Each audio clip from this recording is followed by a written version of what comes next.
Hey there, everybody. How's it going? Good to see you again. So last week I went to the Oregon coast for the week and did some photography. Central Oregon coast was really nice. You can see the videos of that trip are up on my Edward Martin's page, YouTube channel page.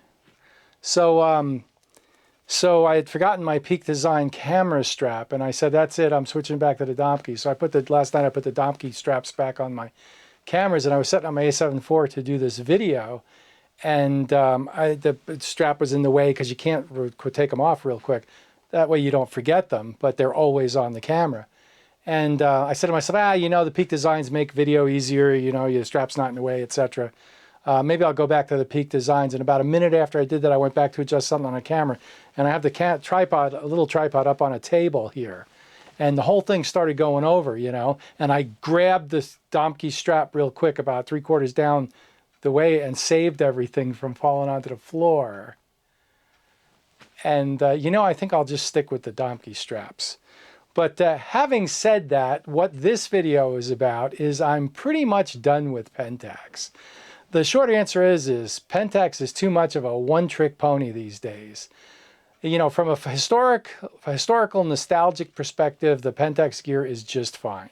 And if I were a rich YouTuber that lived on the northeast coast of England, or if I had sold my .com business right before the crash and married some model, and didn't need to make any money in photography and wanted to have a photography channel as a hobby, then maybe I would keep the gear around. I would keep the gear around for kicks and giggles. Unfortunately, I don't have that luxury. I really need to have the gear around that I have a chance of using constructively. A collector I am not, nor can I be.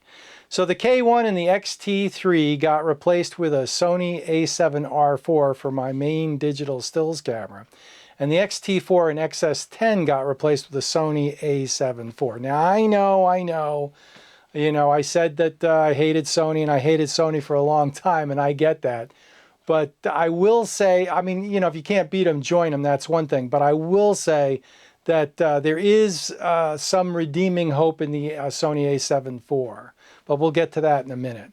So the reasons are many. As much as I enjoyed the DSLR viewfinder, but I've said this before, my old eyes and the need for close-up reading glasses, the complete lack of any kind of decent video, and an AF system that would have struggled in 2005 to keep up with the competition. The list goes on and on. That's why Pentax is really out. The K1 is still a great camera, and the limited lenses are real jewels, but for almost the same amount of money, you can get some modern stuff with much more capability and much more system cohesion and efficiency. One set of lenses, one battery, does the stills and the video with class-leading 61 megapixel stills and class-leading video quality and AF. I don't have to run two different systems. I don't have to run two different batteries. I don't have to run two different sets of lenses.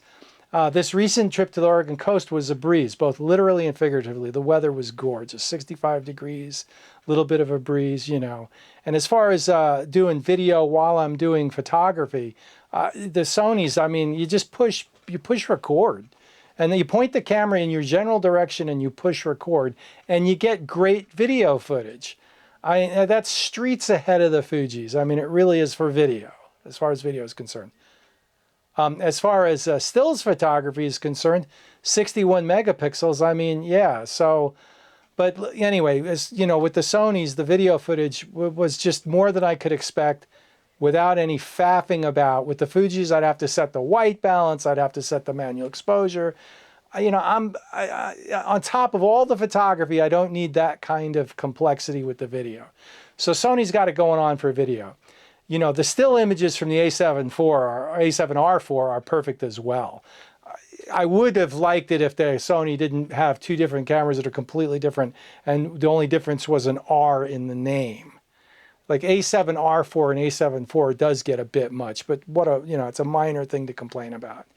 Anyway, the still images from the A7R4 are perfect as well. I don't wonder when I print them, and I've been printing a lot, just seeing where I'm at, if they're good enough anymore. They obviously are. They're spectacular. The resolution is phenomenal. The color's not bad either. Sony's been working on that as well. And as much as I like the Pentax Limiteds, the Zeiss 24-70 for Sony is a real pleasure. I really enjoy that lens. I also like the Sony G1.8 lenses. I've got the 1.8G and the 24mm 2.8, I think it is, the small metal one. And I really enjoy those lenses. I want to pick up the 35mm 1.8 as well. And I don't think the 85mm 1.8 is a G lens, but it's a great lens. Anyway, they're more than I like them way more than the Nikon equivalents. They just seem to be the right size and weight and remind me more of the old Nikon AFD lenses in terms of how they feel and how when you're using them. And I love to use those lenses back in the day. The new Nikon Z lenses are optically brilliant, but aesthetically, physically vapid. They're too big, too heavy, too expensive, and poor choices. And there's poor choices in comparison. And that's just my opinion, not on the choices part though. You know, I believe Sony opened up their lens mount to third-party suppliers. And the amount and depth of lens availability in Sony land is amazing. Instead of having one or two options for Nikon in any particular focal length, or one or none in Pentax, Sony typically has 4+ lenses for each focal length. If you go Viltrox or you know, Samyang, Sony, Tamron, Sigma, they all make lenses, so you're spoiled for choice, really. It's a great thing. It makes it really easy to dial in your system to exactly what you want. Also, I would add that the new direction that Sony is headed in as of August 2022 is really a positive one. The new menus and camera ergonomics and interface and menu options are some of the best I've seen. I'd put the A7 IV right up there with Pentax. Yes, it's really that good now. And the new second generation lenses like the 24-70 2.8 GM Mark II and 70-200 2.8 GM Mark II seem to be getting stellar reviews. None of those lenses, not that those lenses are anything I would use for what I'm doing, but it's nice to know that if I needed them, they are now class leading instead of expensive second tier options like the Mark I's seem to have been. So moving forward, I'll be talking about Sony here and the little Fuji. I still have the X-T3 and XE3 for digital shooting. And for film, I will be shooting my Pentax 6.7 and Intrepid and Zone 6 4x5s. If that interests you, stick around. And if it doesn't, just unsubscribe and enjoy your photography wherever it takes you. That's what this is all about. Photography is about enjoyment. So, you know, if this channel does it for you, great. And if it doesn't do it for you anymore, hey, thanks for watching. I really appreciate it. Find a channel that turns you on. Life is too short, right? A year or so ago when I was messing about with Sony, I wasn't too impressed. You know, and the A7R IV still has the clunky ergonomics and the weird menus and etc. But the A7 IV is a new chapter, and I'm really pretty excited where Sony's going with that. The A7 IV is a pleasure to use, and it doesn't have any of that goofiness that, you know, the missing Swiss cheese menus and things, where whatever you want to do, you really kind of can't. You can only go so far, and then that's it. The A7 IV so far, I mean, I've been able to set stuff that I didn't even know I could set that I wanted to, so that's really wonderful.